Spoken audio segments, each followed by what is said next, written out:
Hello, welcome to postuploader.com. Today I will guide you how to change Gutenberg toolbar position to the top just in a second.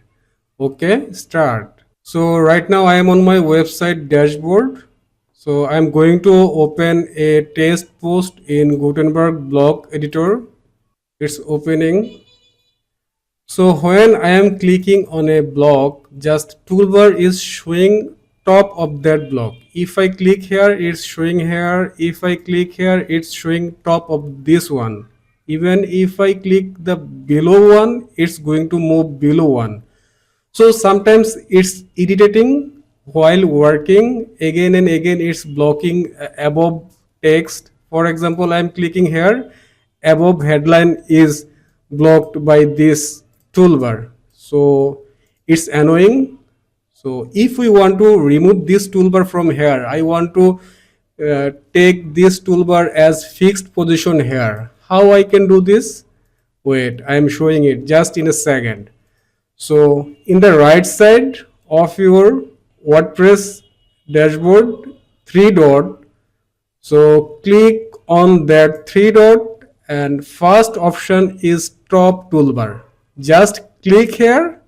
You see toolbar position is here right now. So now again click on three dot. If I click here and there, toolbar is just fixed on the top.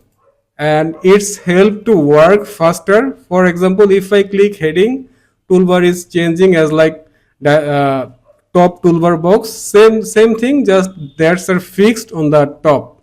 If I click on paragraph box, toolbar is changing. For example, if I make a list 1, list 2, list 3. So if I want to make it list, just clicking here and clicking the paragraph section, and I am clicking the list, and it's working as like same. Now question is, if you want to get back your toolbar again above of the block, how you can do it? For example, if you click here, toolbar will show above this headline. If you click this paragraph box, toolbar will show above this paragraph box. So how it will be? Same way, just in the top side, right three dot click and again click on top toolbar. Then this toolbar again will come on every separate block. It's the same work. So if you want to enable it, you have to go that three dot bar. If you want to disable it, again you have to go the three dot bar and click top toolbar. That's all. So it's done. If this video was helpful for you, please subscribe my YouTube channel and share this video. Thank you.